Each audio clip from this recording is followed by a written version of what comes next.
One of the features of our summer services is we invite members of the congregation to offer a traditional Devar Torah or a reflection or something about something interested that they may have done within the context of Jewish life. We call this Kol HaKahal, a voice of the community, and I thought it would be really appropriate to start us off by hearing from Judy, Barry, and Max Kroll, who a couple months ago traveled to Poland with an organization called March of the Living.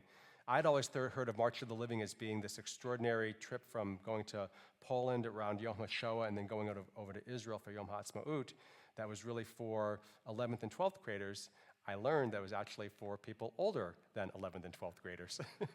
So I'd like to invite Judy, Max, and Barry to share some of their reflections from this extraordinary trip.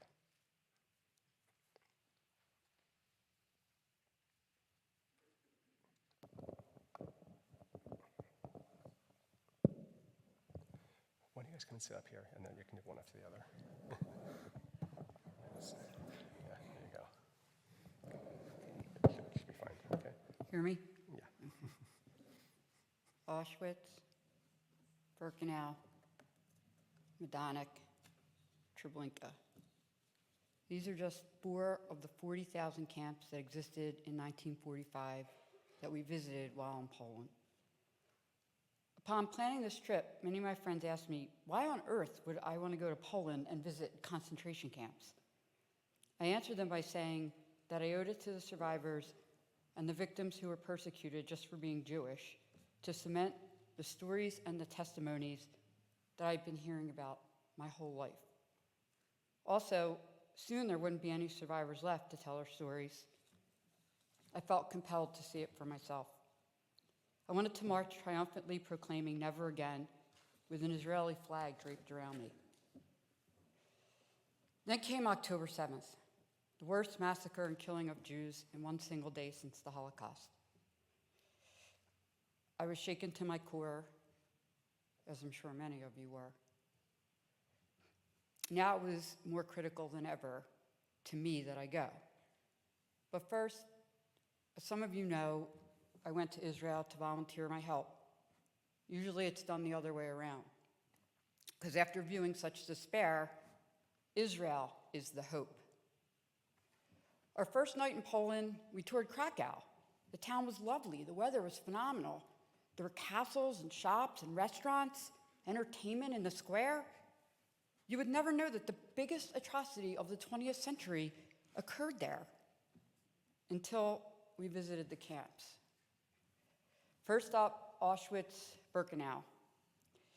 In addition to seeing exhibits of shoes, suitcases, because people believed that they were going to be resettled, and they were allowed to bring one bag, so they took all their most worldly possessions with them.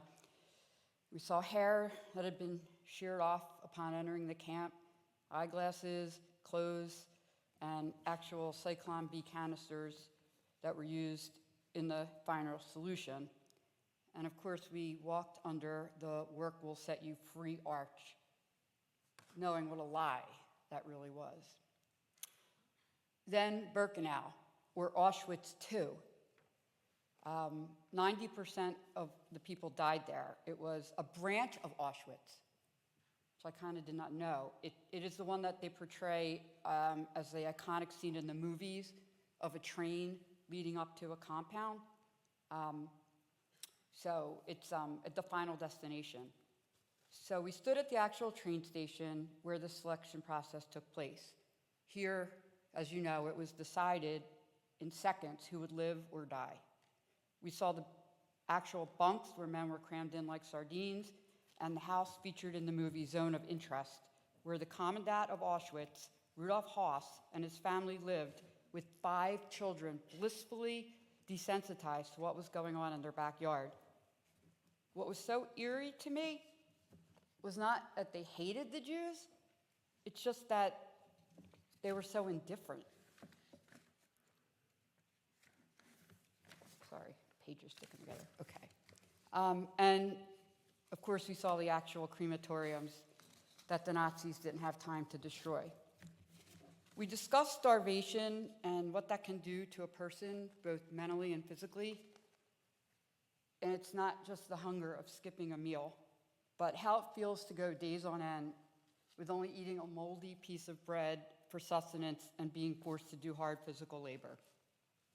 I tried to imagine the stench, typhoid, lice, torture, and trying to survive under the worst imaginable conditions.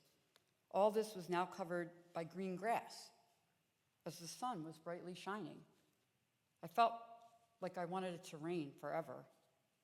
The next day on Yom HaShoah, we marched, 6,000 strong. First, we ate boxed lunches and picnicked on the grounds of Auschwitz. How's that for irony? I got the chills as the shofar was blown, and we started marching proudly on the sites that were meant for our demise. The Nazis didn't succeed. Then we visited the site of the Oskar Schindler factory, where 1,000 Jews were saved by one of the many righteous Gentiles. Not all Germans were bad. Then came Majdanek, another camp in Lublin, Poland. It was located right next to a park where people were nonchalantly tossing a frisbee. We stood in an actual gas chamber with blue remnants of Cyclone B on the walls and saw at least 8 crematoriums that were completely intact. We were told that it could be up and running in 48 hours. We visited the only wall left standing of the Warsaw Ghetto, where Jews actually had the strength and determination to fight back against all odds. By the time we visited the last camp on our tour, Treblinka, half of our tour group opted out. They had seen enough. They were tired of reciting Kaddish over and over and over again. Treblinka was eerily quiet and tucked away as if it was somehow meant to blend in with nature. It was strictly an extermination camp in a forest that stone monuments had been erected in to represent the thousands of cities and towns that Jews were deported from, including Warsaw. Bone fragments and ash had been excavated from there, further proof of what had occurred. Some say that the Holocaust could never happen again today. I and so many other speakers at the march, including survivors and hostages, believe that without the existence of Israel, it could. Our tour guide asked us when exactly we thought that the Holocaust started. Was it when Hitler first came to power? Kristallnacht? When the first concentration camp was built? There was always anti-Semitism, but how did Nazi propaganda reach such levels? Our answers varied, but no one really knew. I only know that I now have these sites indelibly etched in my mind. I can never unsee them, nor do I want to. I am forever changed.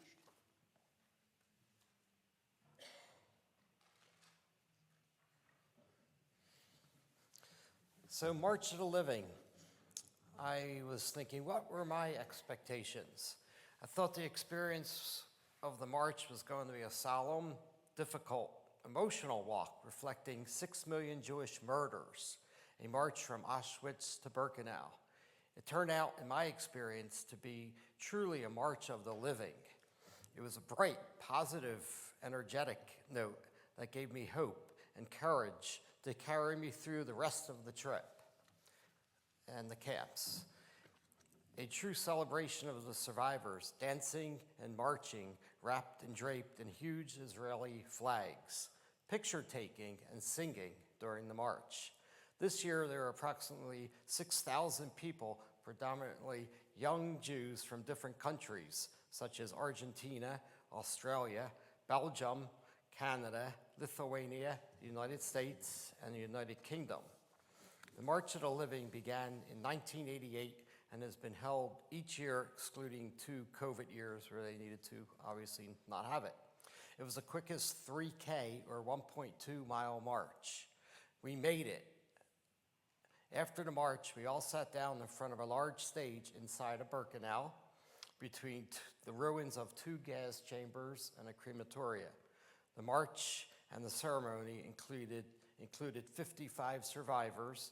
The oldest survivor was 96 years old. 6 symbolic candles were lit to represent the 6 million victims of the Holocaust. Speakers included Isaac Herzog, the president of Israel, Noah Corral, a famous Israeli singer who sang Somewhere Over the Rainbow, and Rabbi Israel Meir Low, chief rabbi of Tel Aviv and Jaffa. We were also allowed to leave wooden plaques with victims' names, people we may have known, on the railroad tracks leading into Birkenau. These symbolize Jewish tombstones. The march was truly a celebration of the living and the vow never again. To me, this march was a positive aspect of the trip.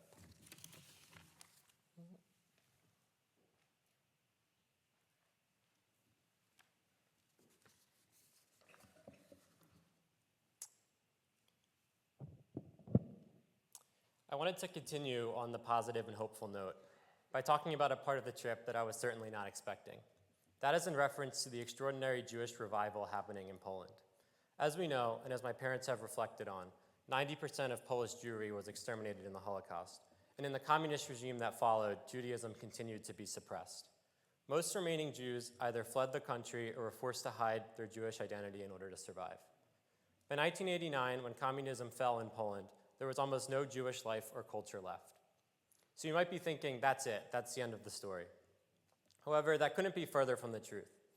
In the past several decades, the Jewish community in Poland has been growing again. During our trip, we visited the Jewish Community Center in Krakow, which proudly displays a Polish flag, an Israeli flag, and the words, "Building a Jewish Future in Krakow" above its gates. The rabbi there, Avi Baumel, explained to us with pride at a Shabbat dinner how the Jewish community of Poland was beginning to thrive again. One way this happens is by people actually finding out that they are Jewish. He explained the process of young Poles who take genealogy tests and discover through an unknown relative that they in fact are Jewish, and then go to the JCC to begin learning about Judaism. He explained the pride he feels when he is able to welcome a newly discovered Jew to the community. Shabbats at the JCC are joyous, with Torah study, singing, and of course, delicious food. In the town of Krakow, just 1 hour from Auschwitz, the Jewish community is still small, but is ever growing. Visiting the JCC definitely made me ask why.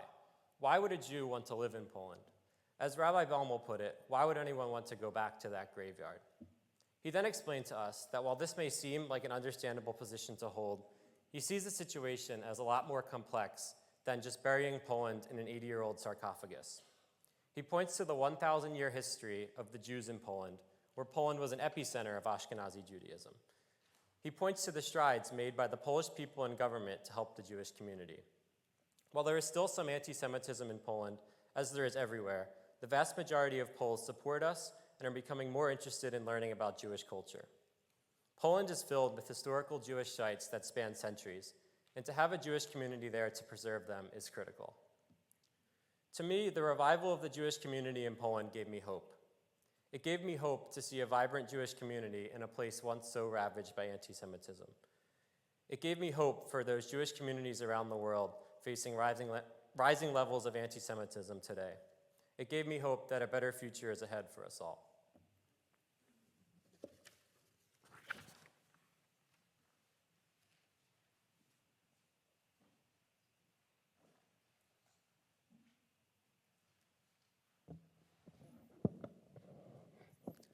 Judy and Barry and Max, thank you for just sharing those reflections. Just so powerful and so important. Just another testament of sometimes when we travel, oftentimes we just go on vacations. We like to see new places, but sometimes our travel has to have a purpose, whether it was, Judy, as you went with the JNF, as I did and other people did, going back just a month later for a trip like this. So for those who are interested in perhaps learning more about it and even going next year, please talk to the Krolls. I'm sure that they would be, you can just tell they're very strong advocates for this program. And of course, when we talk about travel with a purpose, you know that I'm not